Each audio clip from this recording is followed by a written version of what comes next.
안녕하세요. 황정환 목사라고 합니다. 여러분과 만나서 반갑게 생각을 합니다. 오늘 여러분과 같이 만남에 대해서 한번 같이 생각해 보려고 합니다. 우리가 살아가면서 끊임없는 새로운 만남을 이어가기도 하고 끊어졌던 만남이 다시 맺혀져 가기도 하고 좋았던 만남이 파탄으로 끝나는 만남, 많은 종류의 만남을 우리가 가지고 살아갑니다. 마르틴 부보는 나와 너라는 책을 통하여 깊고 영향력 있는 만남, 나와 너, 그냥 그런 만남, 나와 그녀, 알면서도 그냥 스쳐가는 나와 그것이라는 분류하여 이렇게 책에서 소개한 게 있습니다. 꼭 분류가 아니라 어떤 깊은 만남이 있는가, 친밀도가 있는가라는 그런 내용입니다. 이렇게 우리가 많은 만남을 가지고 살아가지만 꼭 사람과의 만남만은 아닌 것 같습니다. 다른 만남도 있습니다. 덴마크의 영웅 구룬투비 목사님이라는 인물을 한번 여러분에게 말씀드리겠습니다. 구룬투비 목사님은 하나님을 사랑하고 이웃을 사랑하고 땅을 사랑하라는 이른바 3의 정신을 구호를 내걸고 덴마크 국민들의 마음을 파고들어 좌절과 시리에 빠져있던 덴마크 국민들 사이에서 우리도 뭔가 할 수 있다는 희망을 일궈낸 인물입니다. 이 덴마크의 아버지 구룬투비 목사님을 책으로 만난 사람이 있습니다. 바로 류다령 선생님입니다. 유다령 선생님은 이 덴마크 구룬투비 목사님의 책으로 만나고 나서 완전히 인생이 바뀌어집니다. 이 유다령 목사님은 나중에 새마을 운동의 기치와 방향성을 만드신 분입니다. 이 선생님은 6.25 한국전쟁 당시 피난지 대구에서 폐지를 원고지 삼아 파탄의 조국을 다시 일으켜 세우겠다는 나름의 의지를 빼곡히 적어낸 책을 출간합니다. 그것이 바로 덴마크의 교육과 협동운동이라는 부제를 단 새 역사를 위하여라는 책입니다. 당시 그것도 인쇄도 장정도 보잘것없는 책이었지만 놀라운 속도로 팔려나가 26세에 거듭 인쇄하여 한국 재건운동의 바이블이 되었습니다. 유다령 선생님은 구룬투비 목사님을 직접 만나지 못했지만 책을 통한 만남으로 새로운 비전을 가지게 되었고 사람과 사람의 만남이 아니라 사람과 책 등 새로운 만남의 연결고리가 되었습니다. 이 선생님이 생전에 입버릇처럼 하는 말씀이 있습니다. 사람은 만남으로 자란다라는 것이고 만남은 곧 기적이라는 것이 유다령 선생님의 지론이었습니다. 사람이 만남으로 성장하지만 모든 만남이 항상 좋은 것만은 아닐 겁니다. 잘못된 만남도 있습니다. 사람의 경우를 이야기보다는 우리가 좀 더 이해하기 쉽게 기업의 이야기를 한번 해보려고 합니다. 기업은 어마어마한 경제적 손실이기도 하고 이익을 내기도 합니다.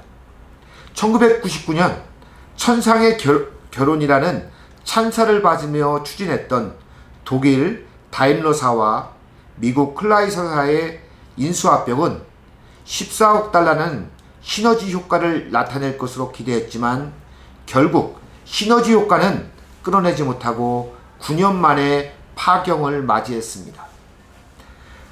잘못된 만남은 서로에게 힘들고 피곤하고 괴롭고 힘듦만 남을 때가 많이 있습니다.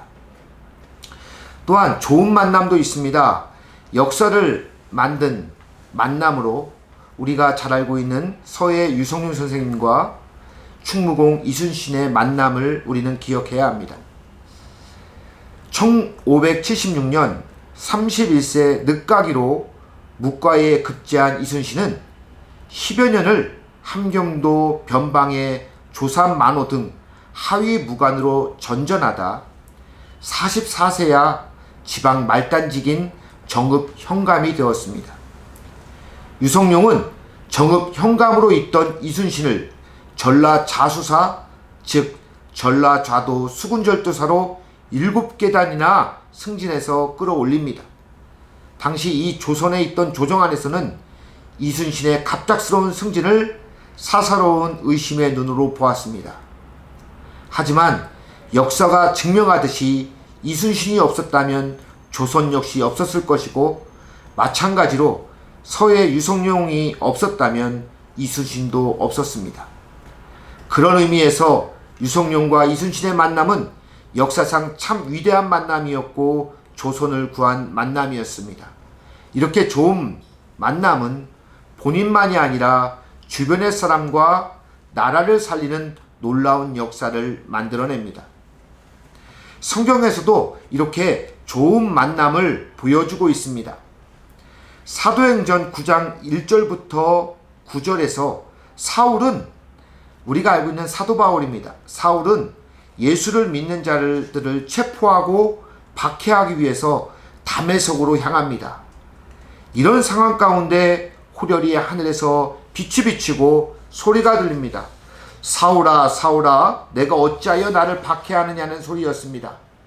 사울은 눈이 멀고 자신이 추구한 삶이 맞는가 하는 깊은 신음에 빠지고 나중에는 예수님과의 만남을 통하여 새로운 인생을 살아가게 됩니다. 예수님께서 이 사울과의 이 만남, 우리에게 참 좋은 이야기거리입니다. 사울은 예수님의 적대자였습니다. 그러나 이런 적대자까지도 사랑하시는, 고 만나시는 주님이십니다. 곧 생명을 살리시고 삶을 살리는 예수 그리스도십니다. 또한 사울만이 아니라 예수님은 자신의 자녀들, 곧 하나님의 백성 고통 가운데 외면하지 않으셨다라는 겁니다. 사도행전 9장 4절에 보면 사울아, 사울아, 내가 어찌하여 나를 박해하느냐는 예수님의 말씀은, 예수님은 그 당시에 부활 승천하시고 이 땅 가운데에 계시지 않았는데 박해를 받고 있다고 말씀하십니다. 이것은 곧 하늘에만 있는 예수 그리스도가 아니라 이 땅의 백성들과 같이 참여하시고 만나시고 고통을 나누시는 예수님의 모습이십니다. 예수님과 적대의 관계에 있든지 또한 하나님의 백성이든지 모두 다 사랑하시는, 그리고 또 만나시고 그들을 구원하시기 위한 예수님의 국률의 사랑이 이 안에 담겨져 있습니다. 어떤 상황에서도 끝까지 포기하지 않는 귀한 만남인 예수 그리스도를 꼭 만나시고 삶에서도 선한 영향력을 주고받을 수 있는 귀한 사람들과 만나셔서 이 땅 가운데에서 하나님께서 보내신 귀한 사명을 잘 감당하시길 바랍니다. 기도하겠습니다. 하나님, 참으로 감사합니다. 우리의 만남이 우리가 원하던 부모님을 만났고 또한 형제들을 만났고 자매들을 만났습니다. 그러나 인생을 살아가면서 우리가 보이지 않게끔 또한 우리가 만남의 과정을 선택해야 되는 순간들도 많이 있음을 주여 고백합니다. 하나님, 우리의 잘못된 선택과 만남이 우리의 인생을 허비하고 소비하지 않게 도와주옵소서. 유성룡 선생과 이순신 장군이 만났던 것처럼 서로를 상생할 수 있는 사람들을 만나게 도와주시고, 또한 예수님께서 예수를 싫어했던 사도 바울과 박해를 받았던 하나님의 자녀들 모두를 품어주시고 그들을 구원하시기 위한 그 사랑을 우리 모두에게 허락하여 주셔서 예수 그리스도의 만남을 통하여 이 삶에 고단하고 피곤할지라도 주님 앞에 위로받으며 또한 예수 그리스도 안에서 소망을 갖고 살아가게 도와주옵소서. 감사하고 예수 그리스도의 이름으로 기도하옵나이다. 아멘.